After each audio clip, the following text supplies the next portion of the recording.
aunque pues tenemos ahí algunos problemas técnicos, pero ya nuestro querido Joshua, que lo saludamos, pues está tratando de arreglarlos. Y tenemos por ahí una muy buena noticia, que es sorpresa, que ni siquiera ustedes la saben, pero ahí la tenemos, la vamos a guardar. Vamos a comenzar presentando a nuestras queridas amigas, pues de mi mano derecha, Vero Saro. Muy buenos días. Muy buenos días. Hoy es bastante largo, pero nuestro amigo, ya ven que la vez pasada, nuestro amigo se entrega por nosotros. Tenemos con nosotros también un poco, o mucho malita, está con dolor y todo, pero ella extrañó mucho el programa anterior y ya está aquí con nosotros para comentar este evangelio que está lleno de riquezas y que yo creo que es el resumen, que es el compendio de la misericordia del Señor, de su compasión y de su amor. Ella es María Teresa Medrano. Así es, pues muy buenos días a todos, feliz de estar aquí. Yo creo que este domingo que vamos a celebrar es un domingo de mucha alegría, y a la vez es un domingo que abre las puertas, como bien lo dices, de la misericordia, porque recordemos que la cruz es redención, que la cruz es la misericordia más grande de Dios, pero también es dolor, es muy dolorosa. Entonces, pues yo creo que hoy el Evangelio nos va a ir llevando de la mano como es necesario para irnos introduciendo y poder vivir con Jesús esta Pascua, y para que verdaderamente pues estos 40 días que nos hemos preparado los podamos aprovechar y podamos vivir verdaderamente una Pascua. Y así es, el próximo domingo pues ya estaremos en este domingo que nos da la entrada a la Semana Mayor, a la Semana Santa, y que es el domingo en que entra triunfal nuestro Señor Jesucristo a Jerusalén, y donde queremos que entre triunfal a nuestros corazones. Está con nosotros también la voz joven para los jóvenes, ella es Tete González.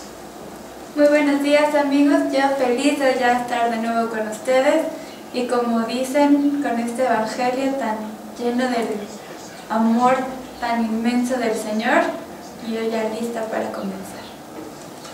Pues ya estamos aquí todos listos, y está Pita García de Gaspi, que seguramente recuerda en qué programa, en qué emisión tenemos, y se los va a decir ahora. Pues ella es Pita García de Gaspi. Hola queridos amigos, ya estamos en el programa número 77, con el Domingo de Ramos. Pues comenzamos. Y fíjense, queridos amigos, que como decías, Vero, en el primer programa que estuviste con nosotros acerca de las diosidencias, hoy nos toca el número 77. El 7 significaba para los judíos plenitud, y ahora es doble plenitud. Pues doble plenitud y perfección. El 7 es pues ahora sí que el número de Dios, y pues qué bendición, ¿no? El 77, por algo pasan las cosas. Así es.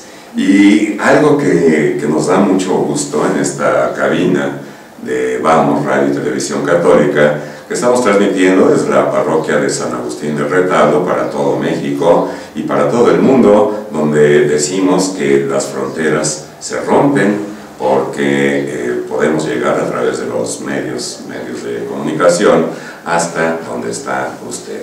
Y está usted en el programa, la fuerza está en la palabra, y va a ver usted con qué fuerza nos va a llamar el Señor. Yo quisiera decirte, Tete, en el momento que te sientas incómoda, que te duela mucho, bueno, pues nada más te levantas y ya. Pero bueno, vamos a comenzar. Hay algo muy bonito de este proyecto espiritual de Vamos, que yo he escuchado programa tras programa. Todos están bajo un común denominador, todos empiezan con la oración. Así que, pues qué gusto y qué bueno, y vamos a hacer nosotros lo propio. Así es, Señor, pues esta mañana queremos darte gracias principalmente porque nos permites estar aquí. Gracias, Señor, porque este tiempo de preparación Ha sido un tiempo de riqueza, ha sido un tiempo de oportunidad para podernos ir acercando a tu corazón. Gracias, Señor, por este domingo en que te reconocemos como nuestro Rey, este domingo en que reconocemos que tú eres el Señor. Y también gracias porque es el principio para poder acompañarte en esta Pascua, Señor. Poder vivir contigo estos momentos de tu pasión y poder meditar y poder postrarnos ante ti y acompañar cada uno de esos instantes de tu pasión, Señor, que nos enriquezcan, que nos vuelvan a ti, que nos hagan amarte, que nos hagan entregarnos por entero a ti, Señor, para que el domingo de la resurrección podamos resucitar también a hombres nuevos, a hombres transformados por tu amor, a hombres transformados por tu entrega, a hombres transformados por tu sangre preciosa, Señor. Y de una manera muy especial ponemos todos nuestros corazones y los corazones de los que nos escuchan. Señor, mi petición este día es: enséñanos a amar la Eucaristía, porque en ella te has quedado, Señor, vivo. Amén. Amén. Amén. Y precisamente, queridos amigos, este evangelio pues va a hablar de varias cosas que yo quisiera aquí centrar. Va a hablar de una cena muy especial, y que yo creo que todos ustedes, hermanos católicos, por lo menos se utilizaba mucho anteriormente en nuestros comedores. Había un cuadro de una última cena. Es una cena muy especial. Vamos a hablar acerca de la Eucaristía también. Vamos a hablar de la Santa Misa y vamos a ver qué vínculo hay entre estos días de la pasión, muerte y resurrección del Señor con la Santa Misa. Y bueno, pues estábamos platicando antes de entrar al aire de que es un evangelio sumamente largo, un evangelio muy rico, un evangelio lleno de enseñanza que vamos a ir desglosando, y que por este motivo pues no vamos a poner el evangelio completo porque nos llevaría más de la mitad del programa. Sin embargo, vamos a leer algunos puntos que son muy destacados, y esperamos que ustedes escuchen el evangelio completo, que generalmente se hace a tres voces, ¿verdad? El sacerdote va a hacer las veces de Jesús, va a haber una persona que sea el cronista y otro que hable por el Sanedrín. Entonces el próximo domingo pues lo escucharán completo ahí en sus parroquias. Mientras tanto, vamos a destacar, yo he subrayado aquí algunos elementos importantísimos. Pues todo es importante, pero algo que resalta del evangelio. Dice: en el primer día de la fiesta de los panes ácimos, los discípulos se acercaron a Jesús y le preguntaron: ¿dónde quieres que te preparemos la cena de Pascua? Él respondió: vayan a la ciudad, a casa de fulano, y díganle: el maestro dice, mi hora está cerca, voy a celebrar la Pascua con mis discípulos en tu casa. Ellos hicieron lo que Jesús les había ordenado y prepararon la cena de Pascua. Al atardecer se sentó en la mesa con los 12, y mientras cenaban les dijo. Y ahí viene un diálogo. Durante la cena Jesús tomó un pan, pronunciada la bendición, lo partió y lo dio a sus discípulos diciendo: tomen y coman, este es mi cuerpo.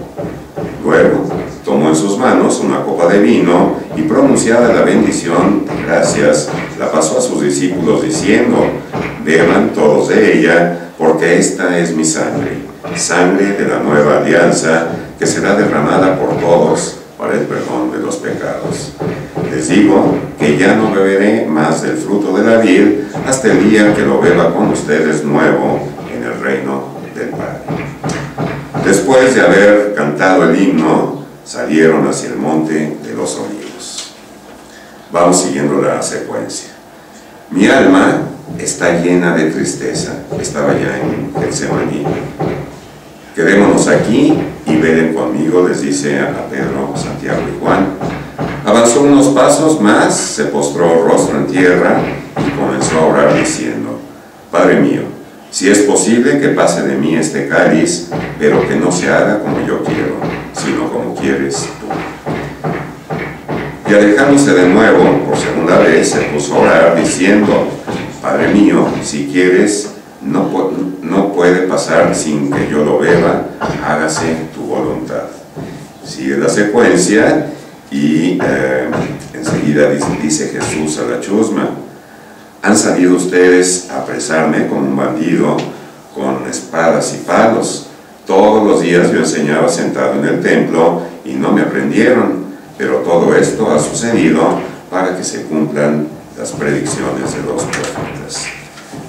Y finalmente Jesús compareció ante el procurador Poncio Pilato, quien le preguntó: ¿eres tú el rey de los judíos? Jesús respondió: tú lo has dicho. Y alrededor de las 3, Jesús exclamó con fuerte voz: Elí, Elí, lema sabactani, que quiere decir: Dios mío, ¿por qué me has abandonado?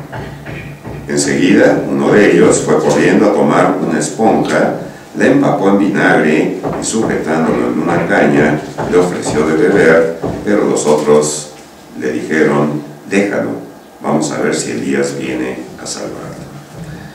Los sumos sacerdotes y los fariseos se reunieron ante Pilato y le dijeron: Señor, nos hemos acordado de que este es un impostor.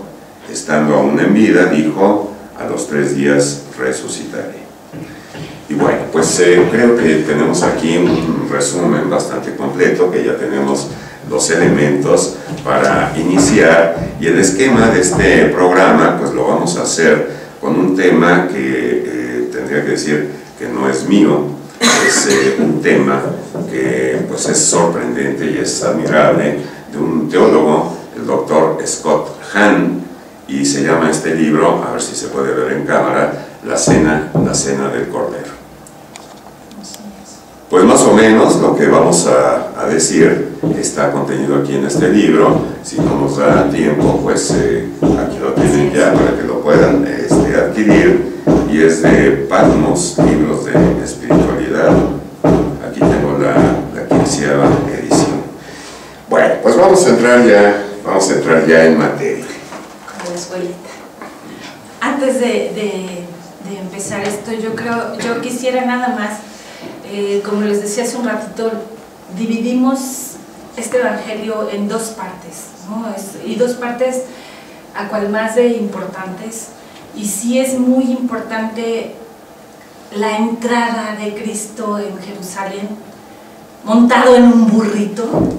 Yo creo que esa parte, y sin que entremos más en hablar y en detalles, creo que es muy importante este domingo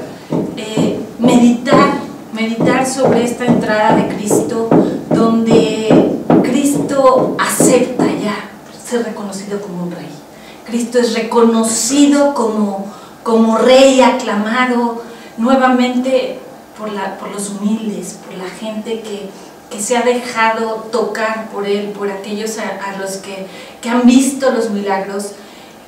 Y Cristo ya acepta: sí, soy el rey, y acepta esa entrada donde ponen sus mantos. Los evangelistas en distintos, pues en los sinópticos dice Lucas habla de que ponen sus mantos.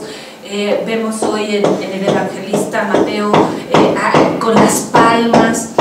Toda esta manifestación de gozo, de alegría, que el pueblo sabía que ya tenían ahí al Mesías, al Hijo de Dios, que había venido a salvarlos. Ellos en un plano, que eso es lo que los invito a meditar, en un plano, pues plano, porque no alcanzan a comprender la profundidad, mientras ellos aclaman, alegría, cantos de hosana, se cumple, como dice Mateo, se cumplen las escrituras paso a paso de una manera extraordinaria. Mientras ellos en ese gozo, en esa alegría, Cristo interiormente también va entrando a este cumplimiento del plan perfecto de salvación del Padre, donde Él como Cordero, como víctima obediente, hace esta entrada triunfal a Jerusalén. Y con eso nos quedamos para meditarlo para este domingo, porque es importante que reconozcamos también nosotros que Cristo es el Señor, que Cristo es el Señor de nuestra vida. Y si no es así, que nos meditemos para ver qué transformación necesitamos para que Cristo sea el Señor de nuestra vida. Y nada más, antes de empezar, eso es lo que me gustaría. A mí me gustaría comentar que, como dijo Jorge, es largo, pero hay que profundizar, hay que poner atención. A veces en la misa decimos, ay, me voy a quedar mucho tiempo parada, o a lo mejor el Padre ojalá que me haga sentar. Yo creo que la pasión es el punto culminante de la existencia humana de Cristo, y aparte pues de lo que es pues la obra de su redención. Entonces es como que el punto culminante. No podemos decir, ay, es que está largo, es que no, es que es el punto culminante. Es que, como tú decías, se cumplen las escrituras. En varios lugares dice, y esto se hizo para cumplir tal escritura, y para cumplir tal escritura. Entonces a lo mejor deberíamos de hacerlo aún más largo. Deberíamos, digo, no en este momento, pero deberíamos de hacerlo cada quien en su casa, decir, a ver, bueno, esta escritura, ¿en dónde se cumple? Que Isaías, pues vamos a Isaías y lo leemos, y que si vamos a Deuteronomio, y es una cosa súper rica de cuánto nos ama y cuánto realmente Dios, como dice, no vino a abolir la ley, al revés, vino a darle plenitud a la ley. Entonces se cumple perfectamente, y para que no entremos en dudas de que si los católicos, que si de veras es el Mesías, ahí se nos cumple, las escrituras se cumplen. Entonces vamos a ahondar eso, pues cada quien en su casa. Yo lo invito a que lo haga un poquito más largo en su casa. Gracias. Y vas a ver, Vero, cómo lo vamos a hacer más largo, porque nos vamos a ir hasta el Éxodo, uno de los primeros libros, y lo que dices tú, Tete, también es importantísimo, es el centro, la Eucaristía, ¿verdad? Que es lo que estamos tratando de ver. Y miren usted lo que leí hace poquito, que se me hace precioso, que dice, la misa es el compendio de todo lo bueno que hace el Señor por el hombre. Y bueno, pues vamos a comenzar a ver cuál es ese vínculo que tenemos del Evangelio de hoy con precisamente nuestra misa. Y yo no sé, pero si ustedes observan a nuestros católicos, a nosotros, a la Iglesia, pues medimos nuestro compromiso religioso, nuestro compromiso con la Iglesia, por la participación que tenemos en la misa. Y se observa que en estos días, el miércoles de ceniza, por ejemplo, domingo de Ramos, hay mucha afluencia. Hay mucha afluencia, que se llenan las parroquias, ¿verdad? A veces ya no caben, a veces no alcanzan a oír. Y después, ¿qué pasa? ¿A dónde están? Y cada misa, tenemos que saber que es una Pascua, cada misa. Entonces, pues vamos a comenzar por lo que dice el Concilio Vaticano II en uno de sus documentos, que se llama Lumen Gentium, en el número 11, que dice, la misa es fuente y culmen de nuestra fe. Si es fuente y si es culmen, pues nosotros ya podemos vislumbrar, podemos imaginarnos que es de donde va a emanar todos esos pues, conocimientos, forma de vida, doctrina, de cuando empezamos a ir. ¿Se acuerdan ustedes cuando éramos chiquitos y a lo mejor no nos gustaba mucho, nos aburríamos de niños? Pero poco a poco el Señor, en un proceso ascendente, nos va enseñando las cosas y vamos tomándole sentido, vamos tomándole amor, como hoy vamos a tomarle sentido, y esperamos que este programa pues refuerce esas ganas y ese gusto por estar ahí en misa, que empieza por saber que Jesucristo está ahí real, verdaderamente presente en el altar. No sé si quieren agregar algo. Bueno, pues yo quiero agregar una cosita muy rápida. Como tú dijiste, en el Domingo de Ramos se llena toda la gente compra sus ramos o el padre regala también, se da una pequeña ofrenda para la palmita.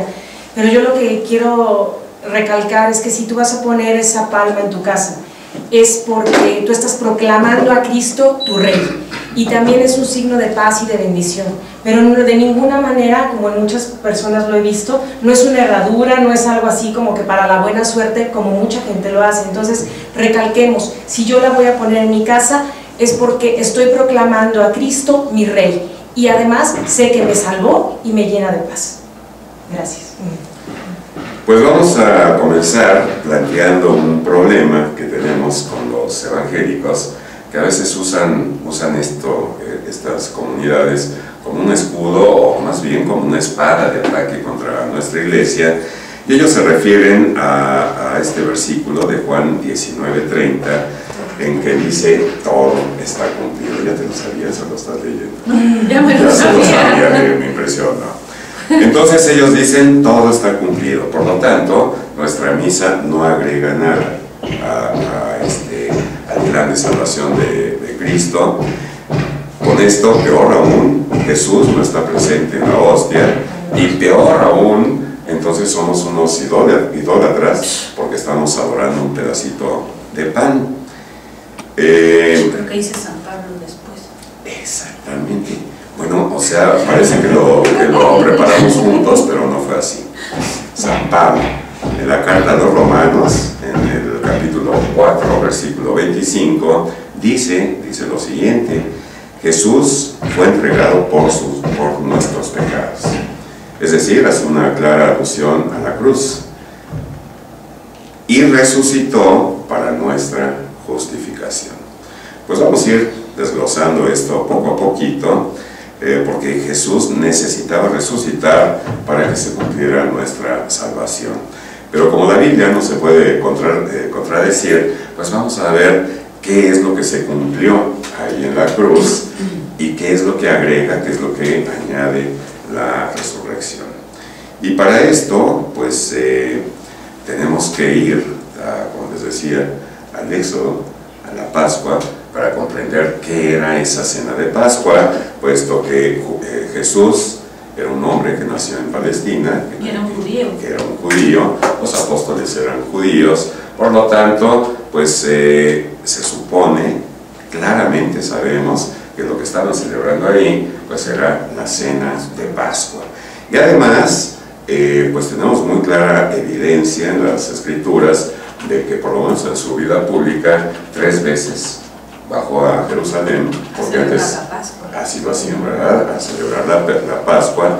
Y una también que hay constancia de aquella vez que tenía 12 años y se perdió en el templo, y que también sus papás lo enseñaron a celebrar la Pascua.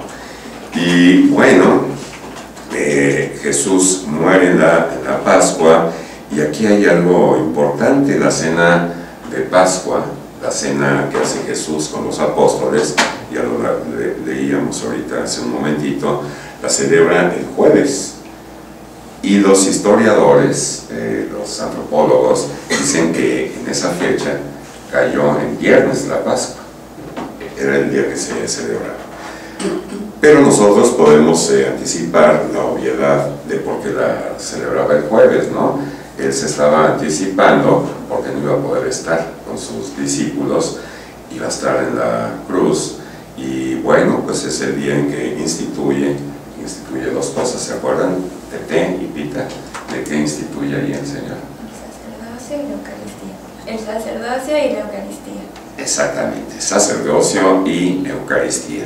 Y entonces vámonos al Éxodo directamente. ¿Recuerdan cuántas plagas mandó el Señor a Egipto? 10 plagas. 10 plagas. ¿Se acuerdan algunas de ellas? Las langostinas, Langostas. las langostas, las ranas. En estas plagas, yo creo que lo importante de estas plagas es cómo el Señor, o sea, eran dioses que tenían los egipcios.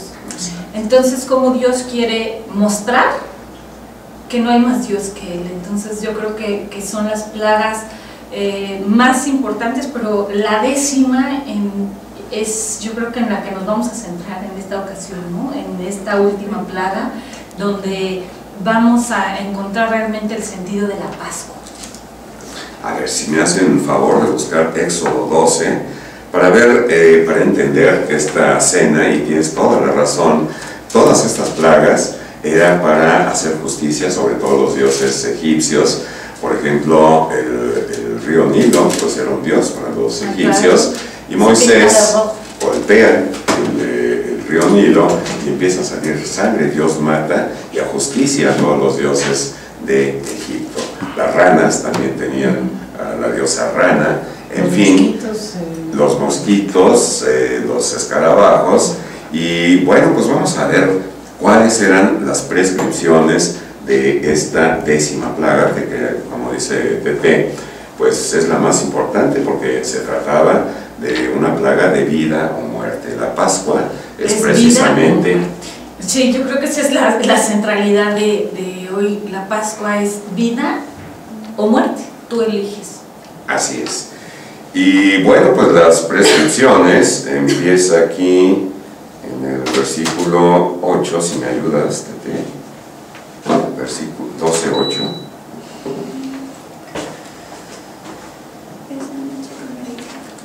Esa noche comeréis la carne, la comeréis asada al fuego con ácimos y hierbas amargas.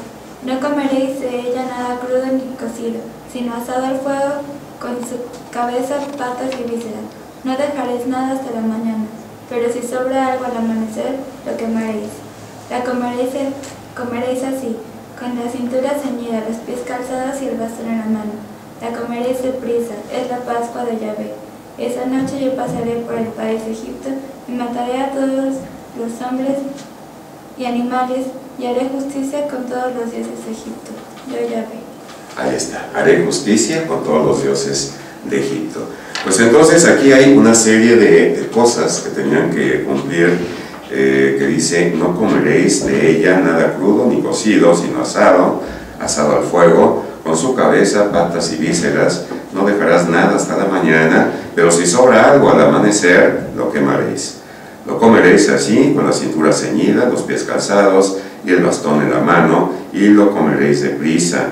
Es la Pascua de Yahvé, que significa paso, ¿verdad? Sí. Bueno, viene de una palabra que se llama Peshach y significa paso, precisamente como tú decías. Bueno, entonces sucedía que si alguien faltaba a una sola de las prescripciones, lo que sucedía es que amanecía al día siguiente y iba a amanecer muerto el primogénito. Pero a mí no me gusta el cordero porque tiene mucha grasa. Hay que comer. Exacto, porque si no, amanecía y el día siguiente y moría el primogénito. Entonces, bueno, pues ya estamos entrando en materia. Y los judíos cuando... Ojalá que cada uno de ustedes haya tenido oportunidad de ir a una cena judía que se organizan en las parroquias de vez en cuando. Tú, Pita, ya alguna vez estuviste en una... Bueno, pues ahora vas a ver cómo la festejan hasta el día de hoy. En ese entonces, cuando estaban saliendo de Egipto, el Señor los saca, pero con un propósito, porque van a ir al monte Sinaí a celebrar una alianza. Y la alianza, pues es algo muy diferente a un contrato. Con la contadora Pita, aquí le pregunto, un contrato, pues es un convenio, ¿no?, entre dos personas. Tú me vendes tu casa, pero yo a cambio te tengo que dar un dinero por ella, y bueno, ahí se especifican algunas cosas. Una alianza es como un acuerdo. Es un vínculo de amor familiar y sagrado, que va mucho más allá.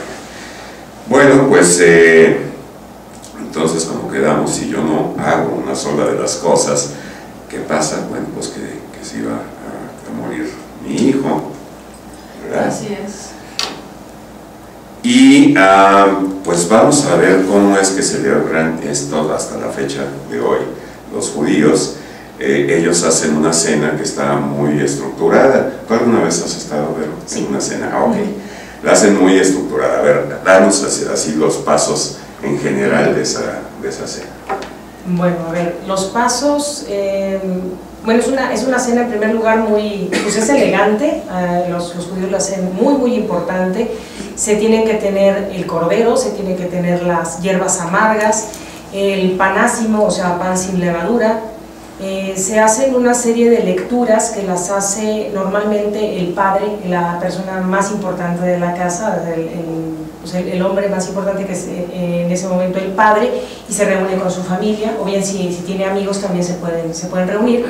Es un cordero que matan, bueno, en esa época de los judíos se mataba en el templo, ¿no? Ahora no sé realmente cómo lo hacen, pero bueno, tiene que ser, pues como dice, macho, sin defecto, de 1 año. Entonces, bueno, tiene todo ese simbolismo. Y se va haciendo unas lecturas y se van haciendo unos salmos y se van haciendo unos cánticos. De repente se paran en determinado momento se toma un poquito del pan o un poquito de la hierba amarga. Tiene como que su orden, no es así como que lleguemos, te sirven y comemos, sino que tiene su orden, qué comemos en ese momento, cuánta cantidad. Igual se pasa vino, se van pasando algunas copas y van tomando todos de la misma copa. Entonces es un ritual muy bonito, que ojalá que pudieran vivirlo muchos. O si no, pues también coloquialmente yo lo hice una vez con mis alumnos en la escuela, en una forma muy sencilla, pero para que ellos entendieran más o menos cómo es. Esta parte que dices y tenemos que relacionarla forzosamente, porque nuestra liturgia en estas fechas precisamente sigue estos mismos pasos. O sea, la cena pascual de los judíos también es un acto litúrgico, es un acto de adoración en comunidad a Dios, o sea, se le rinde culto a Dios. Y así como nosotros tenemos nuestra liturgia está muy bien estructurada, de igual manera eran las 4 copas, y por eso es el tema, ¿no? Las 4 copas que se toman. La primera copa, que es el kudush, ¿cómo se llama? Kudush, que es la acción, es la oración, la bendición que se da para esta apertura de la cena de Pascua. Una segunda copa que se toma cuando el pequeño pregunta, es como una catequesis, donde se le explica por qué este acto de la Pascua, por qué esta liturgia, cómo Dios, lo que representaba, ¿no? El reconocer a Dios. Una tercera copa es una acción de gracias, que es la que se da. Después viene el canto del Jalel, que son los salmos de los 112 a los 115, es una primera. Una segunda, que es el gran Jalel, ya que son los salmos del 115 al 118. Y la cuarta copa, por eso me lo aprendí, es porque se concluye con esta Pascua. Entonces es muy importante que como dijiste al principio, Jesús es judío y sigue perfectamente, bueno, aparentemente perfectamente estos actos. Ahorita vamos a entrar muy interesante a ver cómo es que de repente ya no lo siguió Así es. tan perfectamente. Pero que finalmente lo sigue perfectamente. Claro. Entonces vamos a hacer un resumen. Ya dijeron Vero y Tete, que era una cena muy estructurada, que estaba compuesta de 4 etapas, y cada etapa se comienza tomando una copa. La primera copa, como dice Tete, se llamaba Kudush, que es la copa de bendición, y es donde se pasaban las hierbas amargas para recordar la esclavitud de los judíos ahí en Egipto, que bueno, serían los hebreos, porque judíos se les nombra hasta que viven en Judá. La segunda copa es la copa de liberación, y es donde el pequeño Jalel, es decir, el más pequeño de la familia, preguntaba al que estaba presidiendo y que hacía las veces como sacerdote, que era el papá. Y tienes toda la razón, aquí está la clave, es una pregunta litúrgica. Y el pequeñito preguntaba: ¿y papá, por qué estamos celebrando este rito? Y el papá le contestaba y le decía pues toda la historia del pueblo de Israel, desde Abraham, que había salido de Ur, que había tenido a su hijo Isaac, como pues Dios le había pedido que lo sacrificara, el único hijo, y que tiene pues un paralelismo tremendo, enorme, con la muerte de Jesús, el hijo único de Dios, ¿no?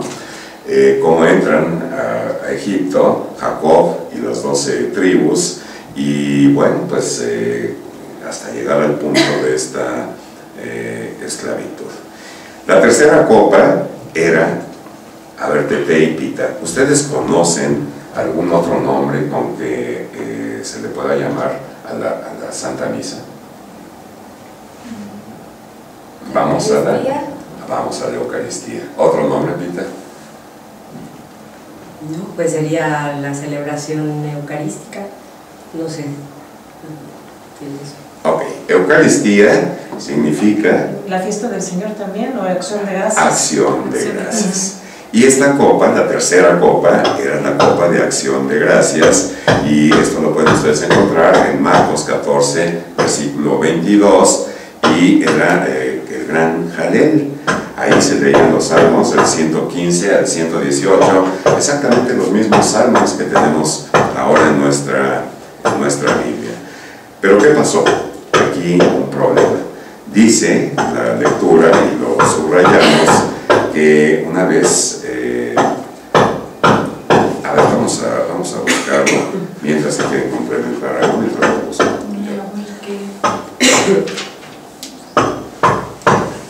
Pues ayer, a mí esto lo estaba estudiando con mi mamá, no exactamente así, pero también a mí ahorita que recalcaban tanto que la Pascua era algo de vida o muerte. Yo creo que eso es lo que a mí más me hace ahorita, y ver cómo, si lo llevamos a la misa, cómo cada paso es importante y cómo tenemos que estar atentos a cada paso, ¿no? Bueno, muchas gracias. Y aquí ya lo tengo, es algo de lo que subrayamos y acabamos de leer.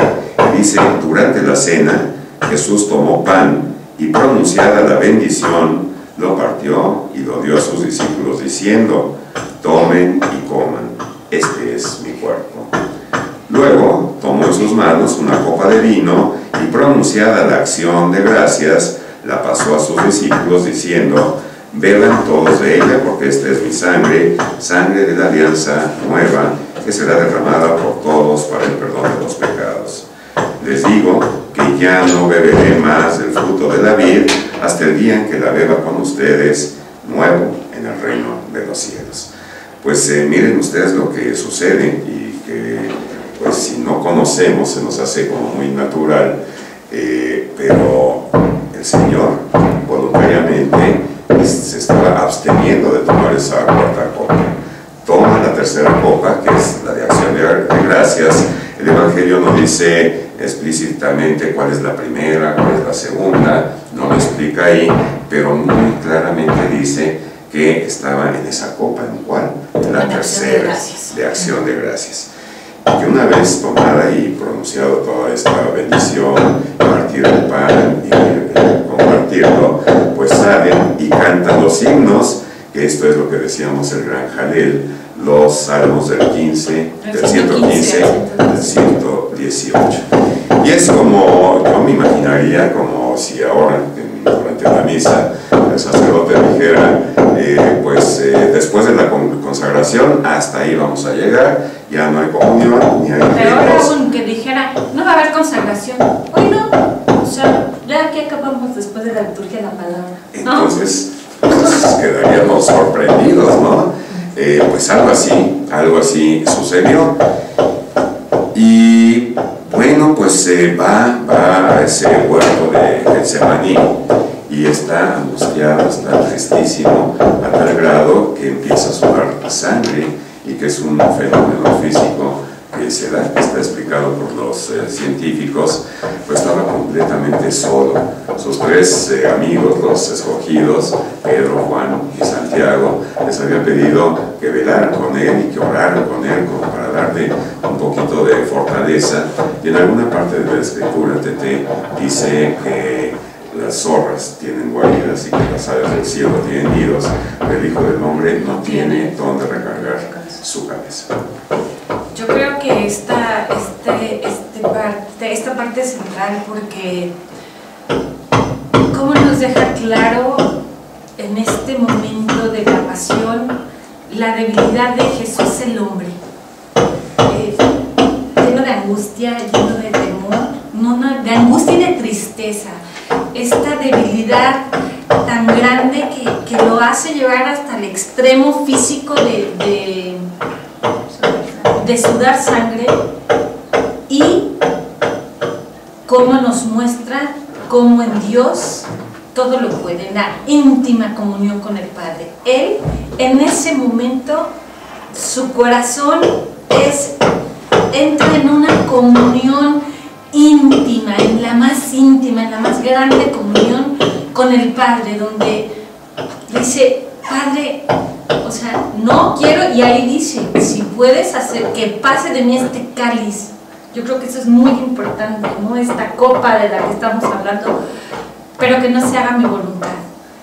Ahí está el Cordero manso y humilde que va, ahora sí que al matadero, con esa mansedumbre, con esa obediencia y con esa íntima comunión, porque él humanamente se encuentra debilitado, triste, pues siento yo que está un poco desfallecido, ¿no? En este momento fuerte de un hombre que se quedó solito, sin sus amigos se duermen, de tantas cosas que él siente, tanto dolor en su corazón, y esa íntima comunión. Yo creo que eso nos llena de esperanza de cómo el hombre, siendo tan débil, puede entrar en la íntima comunión con el Padre para ser fortalecido, para ser levantado por la gracia del Padre. Yo creo que, como dices, Tete, es súper importante que hay veces pensamos como humanos: yo puedo todo, y muchas teorías ahora es que no puedes todo, y da la casualidad que ahí nos dice Jesús: velen y oran para no caer en tentación. Él mismo fue a orar a su Padre para poder soportar todo eso, porque como humano era imposible aceptar eso, pero por eso le dice, o sea, en todo momento su misión era hacer la voluntad del Padre. Entonces, como en ese momento como humano no podía, tenía que ir con su Padre, y es lo que nos enseña. Hay veces no queremos sufrir en la vida, pero da la casualidad que si nosotros por alguna situación tenemos que sufrir, podemos sufrirlo y podemos estar junto a nuestro Padre, y sabemos que vamos a poder salir triunfantes. Y entonces podría pensar uno, bueno, ¿y qué pasó con esa cuarta copa, con la copa de conclusión? ¿Se le olvidó a Jesús, o quizá por su angustia, por su tristeza, pudo haber olvidado tomar esa copa y se fue a Getsemaní? Y ahorita lo remarcabas tú, Tete, y dice: Padre mío, si es posible que pase de mí este cáliz, para que no se haga como yo quiero, sino como quieres tú. Por 3 veces lo hace. De manera que yo creo que no se le había olvidado a Jesús, porque está mencionando este cáliz. Lo que pasa es que pensamos nosotros en ese trago amargo, ¿no?, de la cruz, pues las humillaciones, la flagelación, su pasión, su dolor, pero se estaba refiriendo al cáliz de la Pascua. Y entonces, ¿qué pasó ahí? ¿Por qué creen que ustedes, Pepe y Pita, que dejó de tomar esa copa?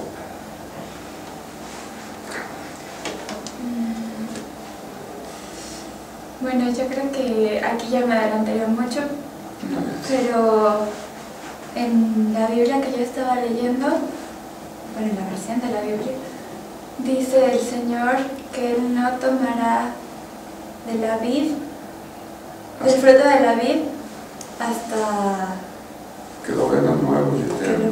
Que lo vea nuevo y eterno en el reino de los cielos, o cuando quede situado el reino de los cielos, algo así, no me acuerdo exactamente cómo decía.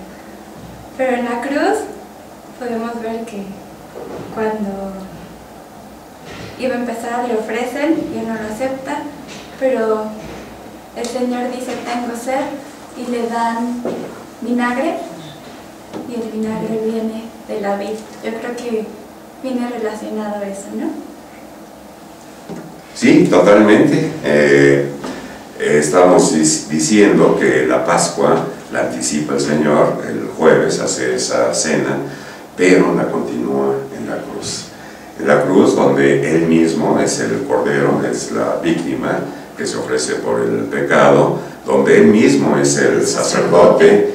Vemos ahí cómo llevaba una túnica, y la túnica era una vestimenta sacerdotal para oficiar lo que ya... Sin costura. Sin costura, exacto, y que se reparten los soldados. Entonces, como dices tú, Tete Chica, dice el Señor, ya no lo beberé hasta que lo beba nuevo y eterno en el reino de los cielos. Pues yo creo que para poder definir pues toda esta cuestión, tendríamos que definir qué es el reino de los cielos, qué dicen los evangelios que es el reino de los cielos.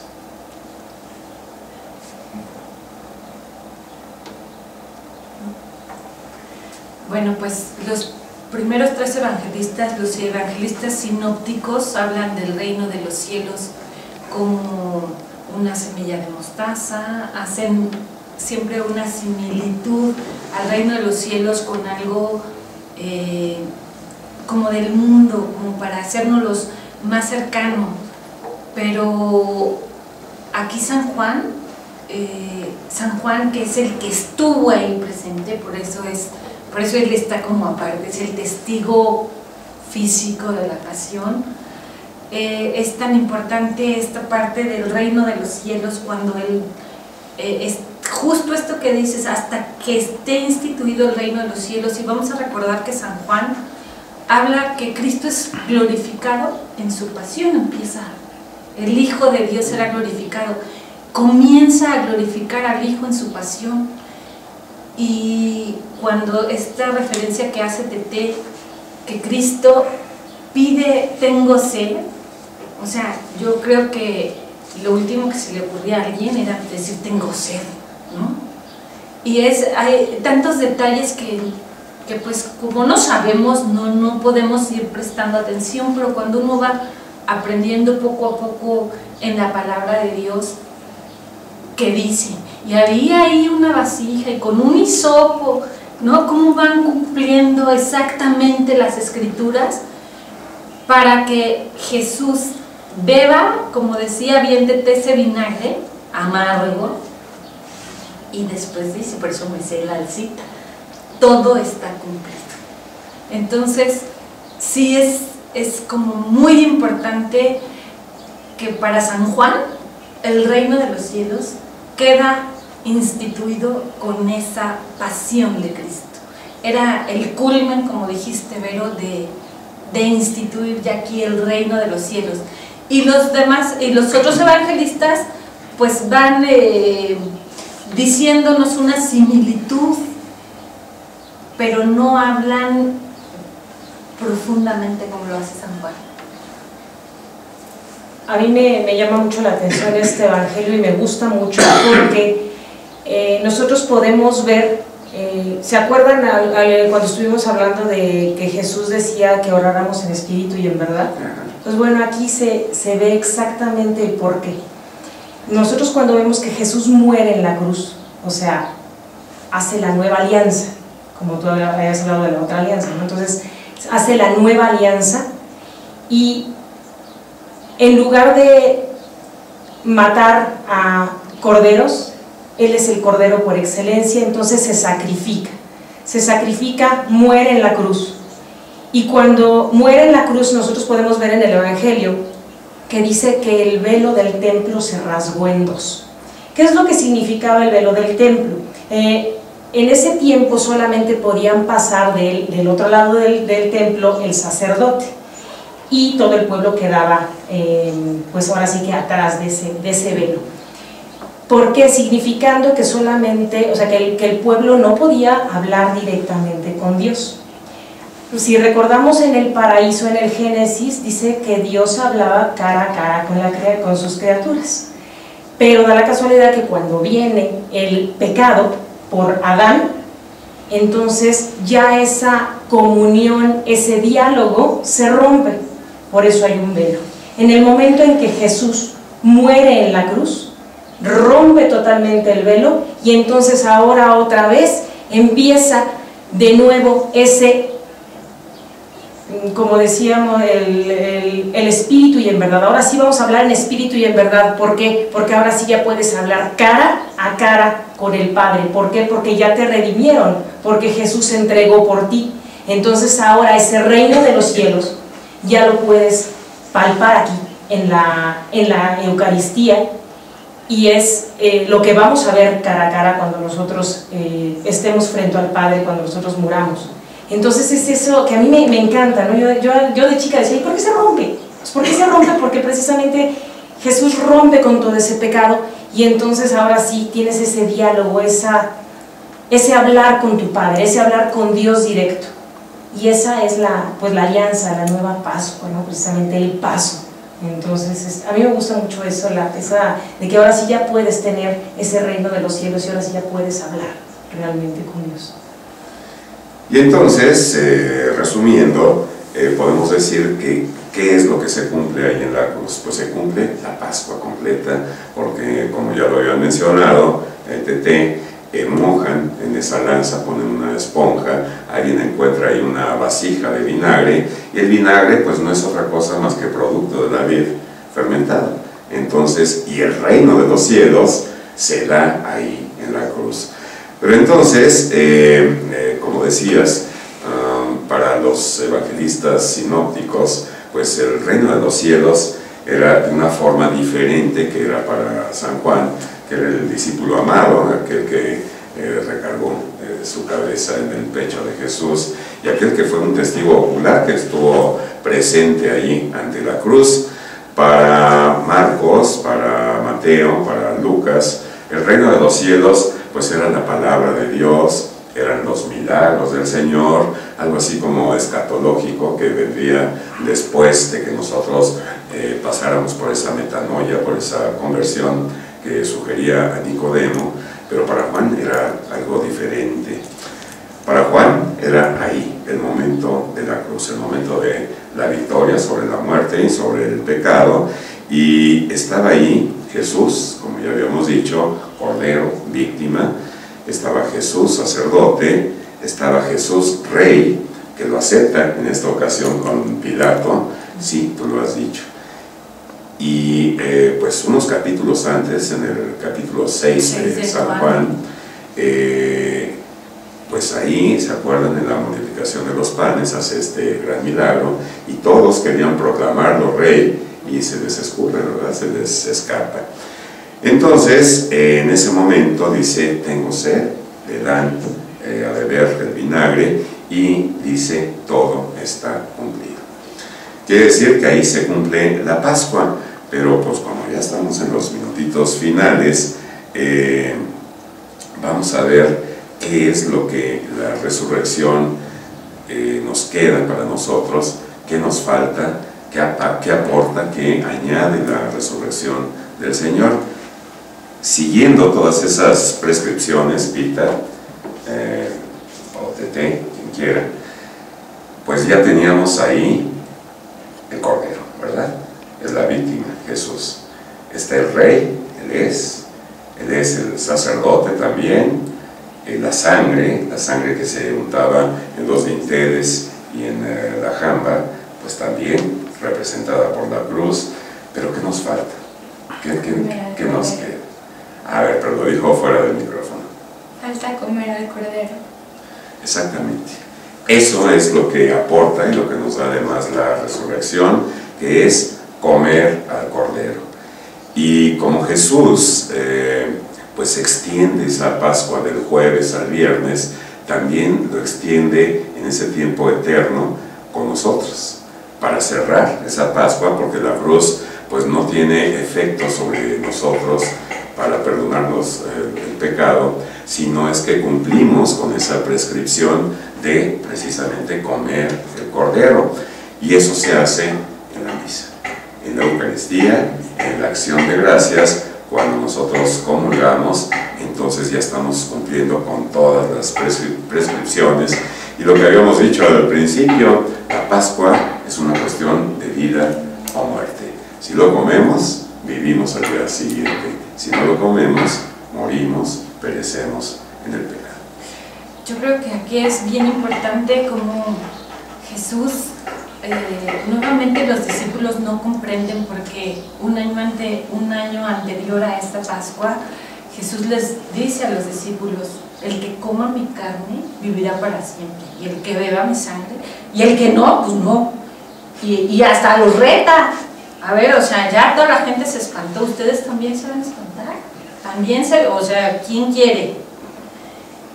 Y yo creo que nuevamente por eso la palabra de Dios es tan viva, tan actual, porque nuevamente es esta invitación de Jesús. O sea, está abierta para todos. Para todos. Jesús no tiene, el Señor no tiene excepción. O sea, la voluntad del Padre es que todos los hombres se salven y lleguen al conocimiento de la verdad. Él no dice todos menos, pero ahí está. O sea, ¿te vas a espantar? ¿O vas a acercarte y lo vas a aceptar? Y yo creo que es nuestra oportunidad de ser humildes y acercarnos y aceptarlo, porque es el amor más grande, es el amor más inmenso y es la vida. Hay que comprender qué es la vida y sin él no hay vida. Y también podemos ver, hablabas de personas que no están en nuestra religión y que critican. Jesús en sus palabras dice: esto es mi cuerpo. No dice, es un símbolo. No dijo, no está hablando de símbolos, está hablando de esto es mi cuerpo. Y luego les dice, hagan esto. O sea, les está dando el poder para que por medio de esas manos del sacerdote, Jesús en ese momento pueda transmitir el Espíritu, su Espíritu, y en ese momento se vuelva a entregar en cada Eucaristía, se vuelva a entregar por nosotros, y en cada Eucaristía tenemos el cuerpo y la sangre de Cristo que nosotros podemos tomar. De repente me decían mis alumnos, ay, pero cada vez que hay misa, cada vez se entrega. Pues sí, cada vez que hay una misa, cada vez que ese amigo se entrega por ti, y ahí está vivo. Sí, con esto pues volvemos a lo que hemos dicho, como los griegos mencionan los dos tiempos, que nosotros para tiempo tenemos una sola palabra, y ellos sí lo definen muy bien: el cronos, que es el tiempo sucesivo, los minutos, las horas, los meses, y el kairos, que es la hora de Dios, es el momento oportuno de Dios. Y ese memorial, tienes toda la razón, Cristo murió una sola vez, con esa fue suficiente. Pero cada vez que asistimos a misa, entramos a ese momento kairos, que es el momento de Dios, que es como un momento eterno, en donde el Calvario, en donde la cruz de Jesús, en donde la cena pascual se da real y verdaderamente otra vez. Y yo les aconsejaría que cada vez que vayan a misa, se dice que el sacerdote actúa in persona Christi, ¿no? Que se imaginen al sacerdote como si fuera Jesús, que realmente es Jesús el que está consagrando, y como dice así aquí los pasos, ¿no? Da las gracias, ¿verdad? Lo parte y luego lo comparte. Y entonces, pues eso es lo que agrega la resurrección del Señor a nuestras vidas, porque como empezamos con esa espada de ataque hacia nuestra iglesia, en que los evangelistas decían, pues ustedes ya con la misa no agregan nada, ya no sirve para nada, incluso son unos idólatras, porque pues si no agrega nada, pues no está Cristo ahí. Con la resurrección de Jesús nos aseguró que está real y verdaderamente presente en cada hostia con la que comulgamos al Señor, con la que comemos al Cordero, y entonces nosotros somos partícipes de esa misma Pascua del Señor. Pues bendito sea, se nos ha acabado el tiempo, vamos a las conclusiones rápidas, y ahora empezamos por Pita, que hoy estuvo muy calladita. Pues yo creo que lo que debemos retomar en esta Cuaresma es la oportunidad de vivir, de elegir a nuestro Señor como nuestro amigo y alimentarnos con su cuerpo, y eso nos garantiza, entre otras cosas, porque obviamente tenemos que hacer oración, tenemos que tener esa comunión con Él, con la comunicación a través de la Biblia, a través de la oración, pero el alimentarnos con su cuerpo, el tomar la celebración de la Santa Misa como esa oportunidad de entrar en ese tiempo de Él para repetir esos momentos y llenarnos de su luz, de su sabiduría, para enfrentar todos los problemas de la vida. Pues yo me quedo con que muchas veces nuestra palma con la que vamos a decirle que es el Señor de nuestra vida se convierte en el mismo látigo con el que lo azotamos y con el que gritamos que lo crucifiquen. Yo creo que una sola gota de su sangre bastaba para salvarnos y Él lo dio todo. Igual hay que darnos todos a Él, porque el Señor sigue vivo y sigue entre nosotros. Hay que valorar cada instante que tenemos y entregarnos a Él y tener siempre presente cuál fue el costo de nuestra salvación, cuál fue el costo de que estemos aquí hoy y hacer que valga la pena. Queridos amigos, pónganle mucha atención a la pasión. Es cuando se entrega a Jesús, es el mayor acto de amor. También es un acto de humildad de que aunque lo estuvieran criticando ahí cuando estaba Pilato, Él se dejó criticar, Él se quedó callado. Él hablaba pero para enseñar. En ese momento nos demostró cómo ser humildes, qué hacer en cada momento. Y también obediencia al Padre. Son tres cosas que nos enseña Jesús para actuar hacia los demás: amor, humildad y obediencia al Padre. Que yo que me quedo con eso, y es una regla que Jesús nos pone de cómo tenemos que actuar en este mundo. Pues yo me quedo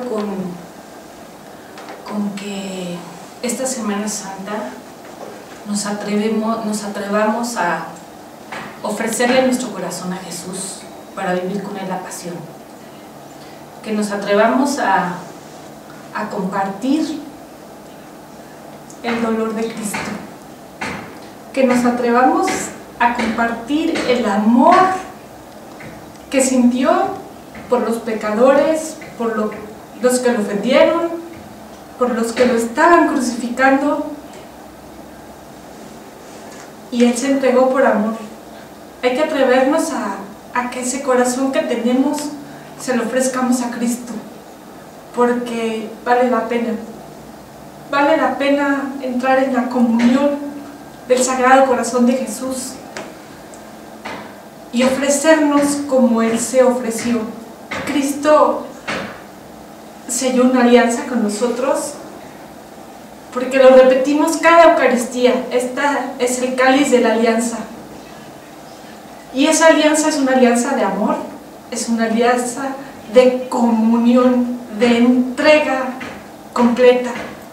Vamos a atrevernos a esta pasión, a vivirla así, entrega con Cristo. Que Cristo sea nuestra razón y que nuestro corazón lata cada latido junto a Él. Pues, querido amigo, una época en que se mezclan emociones de tristeza, de angustia, de poner el corazón contrito, porque el Señor ha sufrido, y como dice Tete, el costo de nuestra salvación es el costo más caro que pueda haber, que es la sangre y la vida de nuestro Señor, del Cordero, del único que quita el pecado del mundo. Y la otra de felicidad también, porque gracias a esto que sucedió, tenemos acceso al reino de los cielos, y estás invitado, querido amigo, cada misa a este banquete, donde te van a dar la copa del Kudush, la copa de bendición, donde te van a dar la copa de liberación de tus pecados, de tus angustias, de todo lo que traigas, donde va a haber también la copa de acción de gracias, que es propiamente la Eucaristía, y donde te va a dar el Padre la bendición actuando en nombre de Cristo. Pues que disfrutes, que tengas una Pascua muy bonita, y que el Señor venga a ti y que tú acudas a Él, porque en un momento dado pues somos huéspedes, ¿verdad?, del Señor ahí en su casa. Y bendito sea el Señor por todas estas cosas que nos ha enseñado. Bendito sea por todos nuestros hermanos que nos ayudan a mantenernos firmes, que en la fe, y porque cada vez vamos progresando más, porque el Señor permite que vayamos aprendiendo más de cómo es, de qué tamaño es, de qué perfección es el amor de Dios. Pues queridos amigos, ya nos vamos, nos vemos, nos escuchamos el próximo, no, dentro de 15 días, porque vamos a estar en nuestras parroquias trabajando. Esperamos que ustedes asistan a todas estas celebraciones, y sobre todo que vivan con todo el amor la Pascua de Resurrección del Señor, porque está vivo entre nosotros. Pues que Dios los bendiga y que pasen el resto del día llenos de Dios. Hasta luego.